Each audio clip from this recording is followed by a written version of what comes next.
It was just before midnight on July 7th, 2017. As Air Canada Flight 759 descended towards San Francisco International Airport, the crew expected a completely routine landing to end their quiet trip from Toronto. What they did not realize was that they were not aiming for a runway at all. The pilots had accidentally lined up with Taxiway Charlie, where 4 fully loaded international airliners were sitting in the dark waiting for takeoff.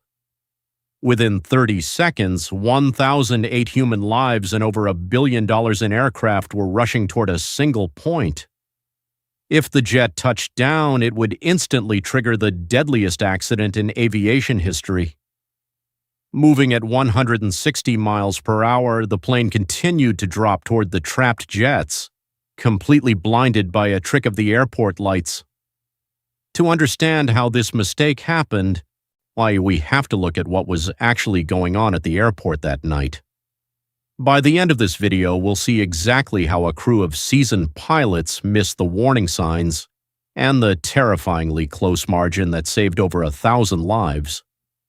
Stick around to see how it unfolds, and if you enjoy stories like this, make sure to subscribe and hit the bell icon.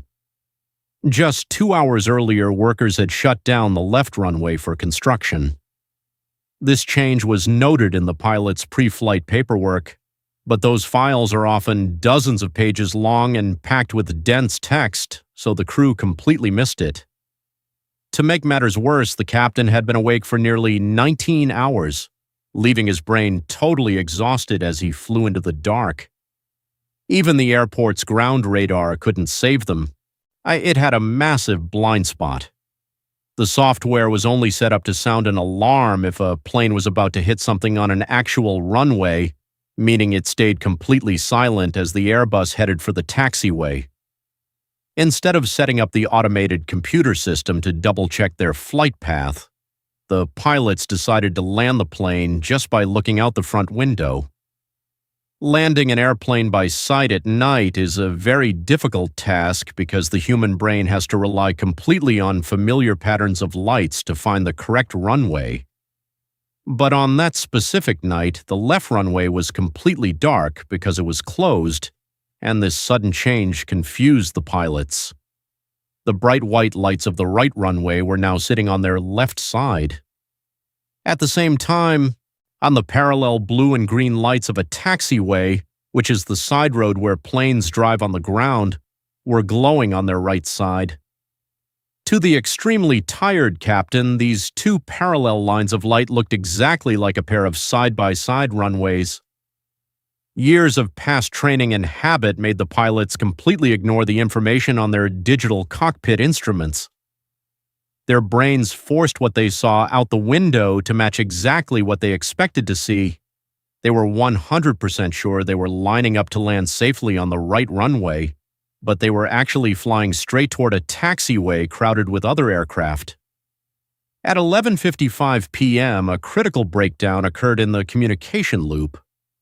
As the airplane descended closer to the ground, the pilots noticed unexpected lights directly in their flight path, prompting the captain to contact the control tower to verify their landing clearance. "Tower, just want to confirm," the captain radioed. "We see some lights on the runway there, across the runway. Confirm cleared to land?" The air traffic controller was stationed in a tower more than a mile away. In the complete darkness, he could not visually detect that the approaching jet was misaligned with the runway.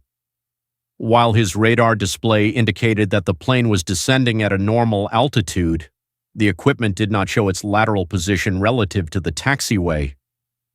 "Air Canada 759 confirmed," the controller replied 10 seconds later. "Cleared to land runway 28 right. There's no one on 28 right but you." This incorrect confirmation escalated the danger. The controller's response reinforced the pilot's optical illusion, convincing them that the runway was clear and that the mysterious lights ahead belonged to harmless ground equipment. A terrible crash was now only a few seconds away from happening. The air traffic controller in the tower still had no idea what was going on, and the Air Canada pilots kept flying down until they were less than 100 feet above the ground.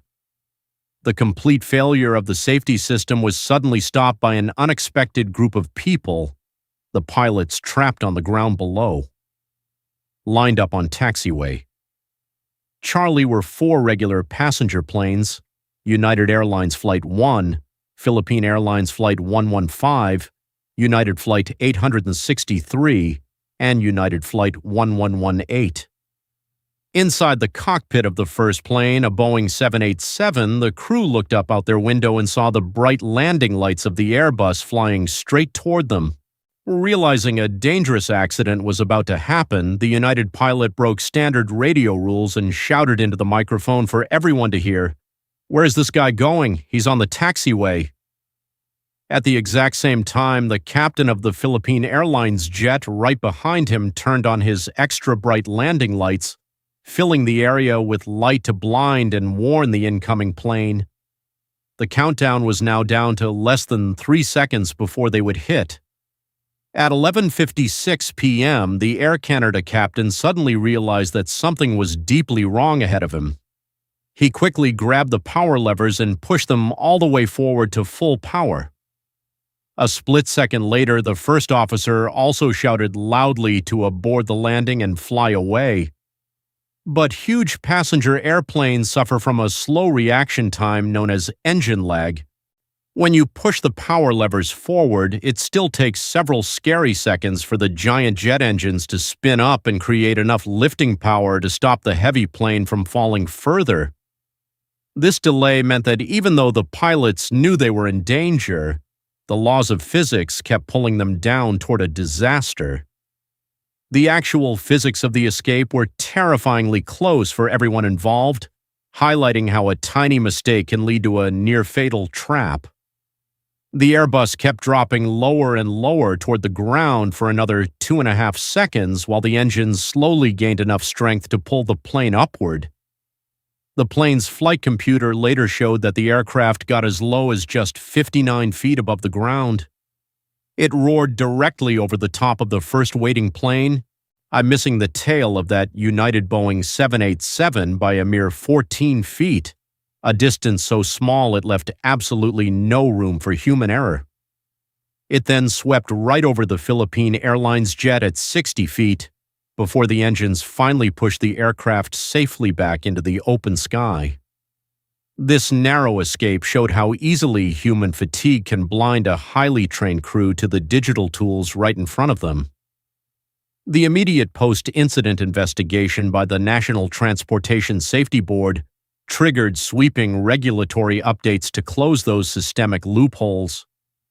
Investigators realized that the safety nets meant to prevent such an accident had completely failed, forcing the aviation world to make fast changes.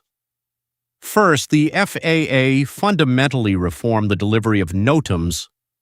They mandated that critical data, like runway closures, must be isolated and placed at the very top of pilot briefing sheets, rather than hidden inside pages of confusing alphanumeric text. This ensured that tired pilots would see the most important warnings right away. Furthermore, San Francisco International Airport altered its nighttime protocols to break the optical illusion.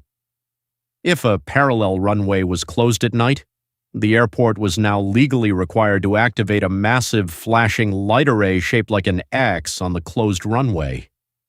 At the same time, the lighting on adjacent taxiways had to be structurally modified or dimmed so they would no longer look like actual runways from the sky. Finally, ground radar tracking systems nationwide were reprogrammed. The updated system was designed to trigger immediate visual and acoustic alarms to tower controllers the moment an arriving plane deviated toward a taxiway vector. These modern changes ensured that a simple visual mix-up would never again blind a crew to the digital tools right in front of them, securing the safety of the skies.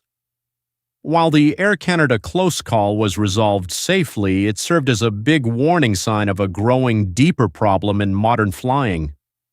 Statistically, runway incursions, which is just the official term for when an airplane is in the wrong place on a runway or a taxiway, were going up and up over that 10-year period. As air travel around the world got more crowded than ever before, the human beings working behind the heavy machines were being pushed to their absolute limits. Long-lasting pilot tiredness, air traffic controllers quitting and being replaced too quickly, and the physical airport buildings and runways running at total maximum capacity created a stressful environment.